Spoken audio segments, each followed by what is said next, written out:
Bienvenue sur cette vidéo, je vais vous parler de valeur ajoutée, de BE, de résultats courants avant impôt, bref, je vais vous parler d'indicateurs de l'activité de l'entreprise. L'entreprise, elle établit chaque année un bilan, un compte de résultats et une annexe qui forment un tout indissociable, mais ce ne sont pas vraiment des outils d'analyse de l'entreprise, ce sont que des outils qui retracent le passé de l'entreprise. Je vais vous montrer dans cette vidéo comment est-ce qu'on passe du compte de résultats de l'entreprise au tableau des soldes intermédiaires de gestion, tous ces indicateurs que je vous ai donnés. Et donc ce TSIG, ce tableau des soldes intermédiaires de gestion, je vais vous montrer en quoi c'est un outil d'analyse de l'activité de l'entreprise, de l'activité passée, présente et future. Et ça, c'est fondamental lorsqu'on a les états financiers d'une entreprise, savoir ce que l'on en déduit, savoir ce que cela veut dire. Je vous explique dans quel ordre est-ce que je vais vous présenter cela. Dans un premier temps, je vais donc revenir sur le fait que le TSIG est un outil d'analyse de l'activité de l'entreprise. Vous expliquer qu'en fait, on part du compte de résultat pour aboutir à ce tableau des soldes intermédiaires de gestion. Et enfin, on verra les soldes intermédiaires de gestion, à savoir la marge commerciale, la production de l'exercice, la valeur ajoutée, l'excédent brut d'exploitation, le résultat d'exploitation, le résultat courant avant impôt, le résultat exceptionnel et enfin le résultat net comptable. Et on expliquera une partie du résultat exceptionnel par la plus ou moins value de cession. Alors vous allez voir que c'est des termes EBE, résultat courant avant impôt, que vous avez déjà rencontrés dans des analyses financières. Ils sont importants à maîtriser. C'est pour ça, entre autres, que ce TSIG est important dans le cadre de l'analyse de l'activité de l'entreprise. Je me présente, je suis Carole Grillet, je suis enseignante en analyse comptable et financière et sur cette chaîne, je vous partage des vidéos de cours pour vous aider à mieux comprendre que ce soit la comptabilité, l'analyse financière ou encore de la fiscalité ou du contrôle de gestion. N'hésitez pas à vous abonner si ce n'est pas déjà fait. Le temps d'un petit jingle, installez-vous, je vous explique comment est-ce qu'on construit le tableau des soldes intermédiaires de gestion.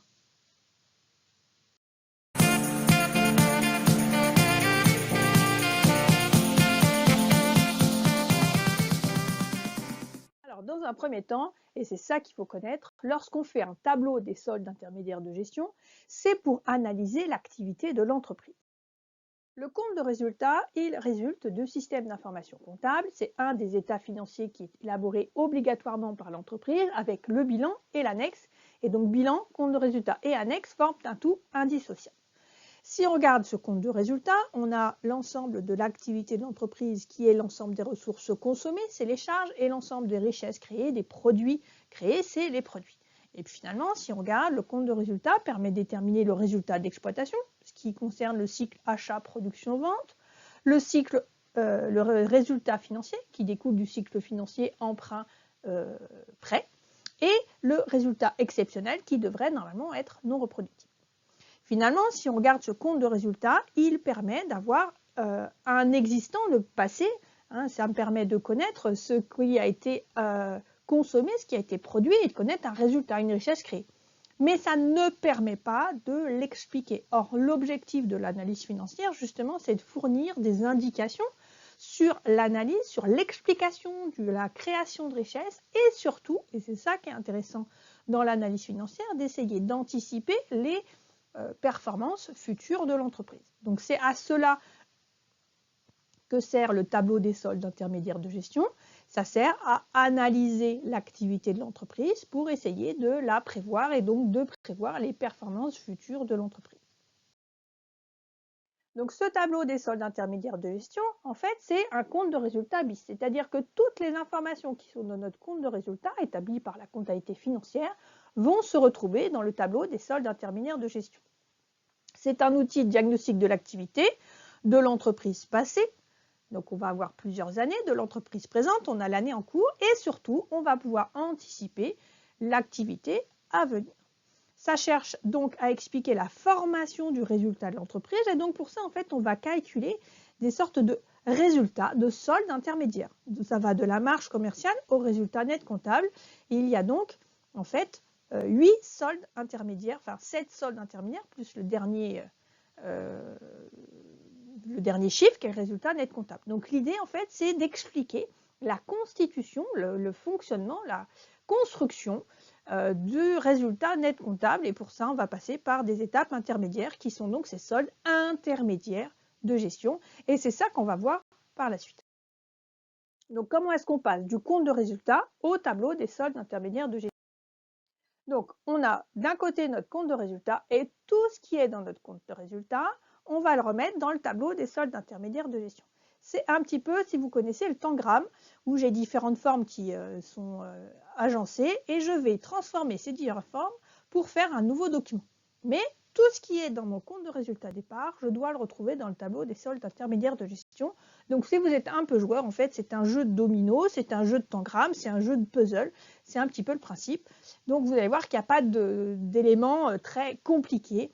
Il faut juste connaître l'ordre des choses et pas les faire avec méthode. Vous allez voir, c'est assez simple. Donc ces soldes intermédiaires de gestion, on en a dit, il y en a 8 plus une explication. Le premier solde qu'on va calculer s'appelle la marge commerciale. Attention, ce solde ne se calcule que pour les commerçants, c'est-à-dire les entreprises qui achètent pour revendre.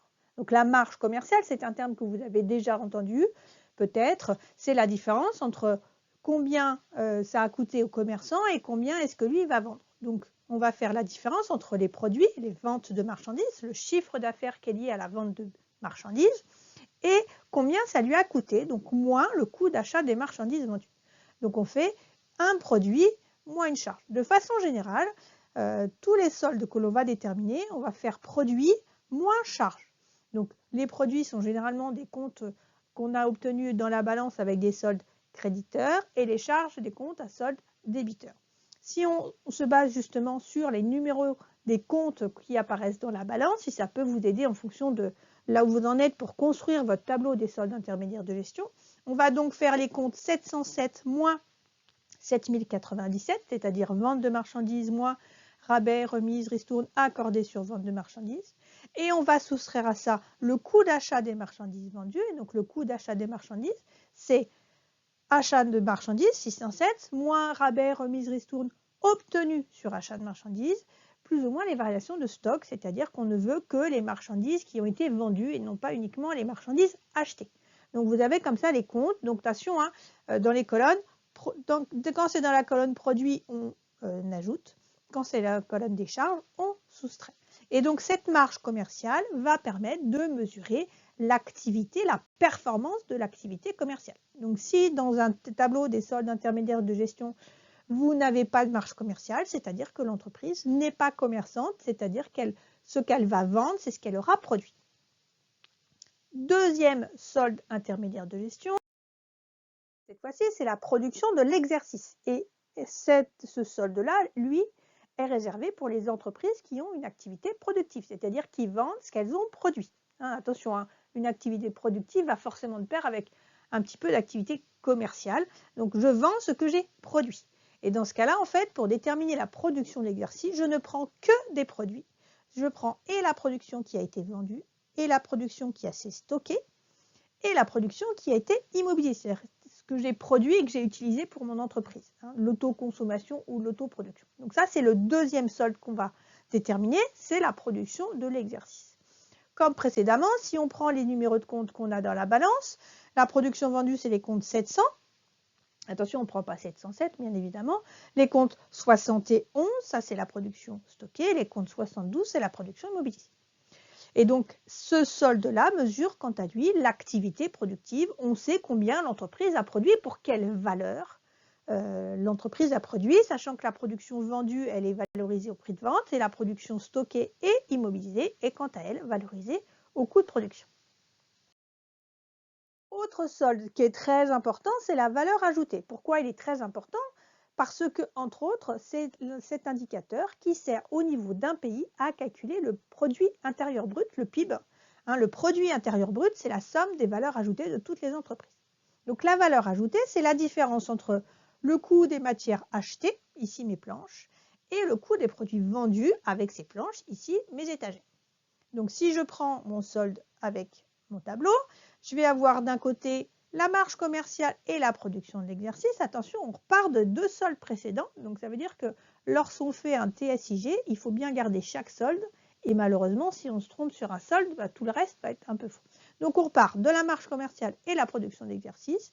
Et on va soustraire les consommations intermédiaires. Qu'est-ce qui nous a permis de produire? Et donc ça donne la valeur ajoutée, la différence entre le coût d'achat et combien j'ai produit vendu. Si je prends par rapport à la balance, on va rajouter tous les comptes d'achat qu'on n'avait pas utilisés, puisqu'on avait mis en fait dans la marge commerciale que les marchandises achetées, mais on n'a pas mis les matières premières, les fournitures. On va rajouter les autres charges externes et les services extérieurs. Cet indicateur, la valeur ajoutée, c'est en fait la mesure basique de la richesse créée par l'entreprise. Hein, c'est le point de départ en fait en quelque sorte de l'entreprise en disant voilà, au départ, elle a cette valeur ajoutée, elle ne pourra pas faire mieux que ça. Donc ça permet de connaître un petit peu déjà la valeur ajoutée par l'entreprise. On a des activités qui ont plus ou moins de valeur ajoutée. C'est-à-dire qu'on a des activités qui, par une simple petite transformation, peuvent apporter beaucoup de valeur de par l'offre et la demande et de par la considération du marché. Solde. Un solde qui est aussi très important, c'est l'excédent brut d'exploitation. Par rapport à la valeur ajoutée, on va prendre en considération cette fois-ci, en plus des matières achetées, le personnel. Donc on repart dans notre tableau, on va donc partir de la valeur ajoutée. Attention, on repart bien de la valeur ajoutée, donc forcément votre excédent brut d'exploitation va être plus faible que la valeur ajoutée. On va rajouter à cette valeur ajoutée des éventuelles subventions d'exploitation. C'est-à-dire qu'on a réussi à se faire aider par des collectivités territoriales, nationales, voire européennes. Mais on va intégrer cette fois-ci les impôts et taxes et les charges de personnel. Donc l'excédent brut d'exploitation, c'est valeur ajoutée plus subvention d'exploitation, moins impôts et taxes, moins charges du personnel. Donc si on regarde les numéros de compte, cette fois-ci impôts et taxes, c'est tous les comptes 630 et charges de personnel, tous les comptes 640. Cet excédent brut d'exploitation, s'il est positif, s'appelle bien excédent brut d'exploitation. Si malheureusement il devient négatif, il s'appellera insuffisance brute d'exploitation. Donc c'est combien est-ce que je génère de revenus liés à mon cycle d'exploitation en prenant en considération uniquement mon activité productive indépendamment de toute politique d'investissement ou de financement. Donc ici, c'est la performance brute de l'activité de l'entreprise. On détermine ensuite le résultat d'exploitation, des fois on nomme REX. Ce résultat d'exploitation, en fait, on va pouvoir contrôler comme ça nos tableaux des soldes intermédiaires de gestion puisqu'il est déjà dans le compte de résultat. Donc on repart de l'EBE. On va rajouter toutes les reprises aux amortissements, provisions, dépréciations d'exploitation et tous les produits de gestion courante qu'on n'a pas pris. Et de la même façon, on va enlever toutes les dotations aux amortissements, provisions, dépréciations et les charges de gestion courante qu'on n'a pas prises. Si on prend les numéros de compte, on rajoute les 781, des 791, des 75 autres produits de gestion courante. Alors, sauf un compte qui est 755. Si vous êtes intéressé, dans un autre exercice, éventuellement, on pourra en reparler. De la façon identique au niveau des charges, on prend toutes les dotations, 681, et les autres charges de gestion courante, 65. L'intérêt du résultat d'exploitation, c'est que ça fournit un indicateur sur la performance reproductible de l'entreprise. Et cette fois-ci, ça intègre sa politique d'investissement puisque les dotations d'exploitation et les reprises d'exploitation, entre autres, montrent si l'entreprise elle est plutôt sur de l'investissement ou du désinvestissement. Si on a plus de dotations que de reprises, c'est que normalement on est en train d'investir. Suivant. Le résultat courant avant impôt, vous le retrouvez RCAI parfois, hein, le sigle RCAI. Ce résultat courant avant impôt, comme on suit la logique de tout à l'heure, on repart du résultat d'exploitation et cette fois-ci, on va intégrer le cycle financier. Donc, on va intégrer les produits financiers et soustraire les charges financières. Si on prend les numéros de compte, on va donc rajouter du 76, du 786 et là, on va remettre les 755. Et en charge, les 66 charges financières, les dotations à caractère financier 686 et 655. Ce résultat courant avant impôt mesure la performance de l'entreprise en prenant en considération sa politique d'investissement et sa politique de financement. On se rend compte quand même déjà tout de suite que dès lors qu'on va être sur l'analyse financière, ce qui va être intéressant, c'est non pas uniquement la valeur du solde, mais la valeur d'un solde par rapport à l'autre. C'est là où on va pouvoir en déduire, puisque là on vient d'intégrer la politique de financement. Et on va comparer le résultat d'exploitation avec le résultat courant avant impôt et on va pouvoir identifier l'impact de la politique de financement de l'entreprise sur la rentabilité de l'entreprise. Le résultat qu'on va retrouver aussi dans le compte de résultat qui est normalement assez simple à calculer, c'est le résultat exceptionnel qui est indépendant des autres soldes. Donc on va faire les produits exceptionnels moins les charges exceptionnelles. Et donc les comptes 77 et 787 pour les produits exceptionnels et les comptes 67 et 687 pour les charges exceptionnelles. Ce qui est intéressant de ce résultat exceptionnel, c'est que c'est surtout qu'on va pouvoir déterminer une performance de l'entreprise, mais une performance qui est non reproductible puisqu'exceptionnelle. Et on va pouvoir comme ça dire, voilà, sur la performance de l'entreprise, il y en a une partie, on ne peut pas l'utiliser pour prévenir l'avenir, contrairement aux autres soldes. Par des soldes précédents, on va pouvoir déterminer le résultat net comptable qui est encore une fois celui qui apparaît dans le compte de résultat. On repart donc du résultat courant avant impôt et on rajoute le résultat exceptionnel. Et pour obtenir le résultat net comptable, on va soustraire la participation des salariés et l'impôt sur les bénéfices. Donc la participation des salariés et l'impôt sur les bénéfices sont des comptes de charges qui sont liés à comment est-ce qu'on va utiliser entre autres ce résultat comptable. Et ces comptes de charges ne sont pas vraiment classés en exceptionnel, c'est du 691 ou du 695. Donc ce n'est pas vraiment exceptionnel, mais du coup c'est un petit peu mis à part dans ce solde pour déterminer le résultat net comptable. L'intérêt de ce résultat net comptable, c'est que ça donne une indication pour, entre autres, la répartition des bénéfices entre les actionnaires. C'est la base de calcul pour savoir quelle est la richesse que l'on va redistribuer aux actionnaires, sachant qu'on a déjà prélevé, entre guillemets, la part de l'État avec l'impôt et la part des salariés avec la participation des salariés. Alors, ce n'est pas vraiment un solde pour cette dernière notion, c'est une explication d'un solde, c'est la plus ou moins value de cession. Donc c'est un petit peu en deçà, c'est en plus des tableaux des soldes intermédiaires de gestion, c'est comme vous voulez un nota bene.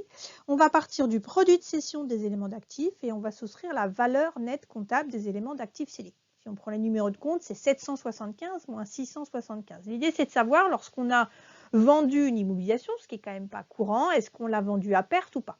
C'est surtout un indicateur de la composition du résultat exceptionnel. Ça permet de comprendre si ce résultat exceptionnel provient d'une politique de désinvestissement ou pas. Voilà. Donc c'est vraiment un complément. Si je vous dis ici le PS, c'est le nota bene qui est en dessous, mais ça ne permet pas de retrouver le résultat comptable de l'entreprise.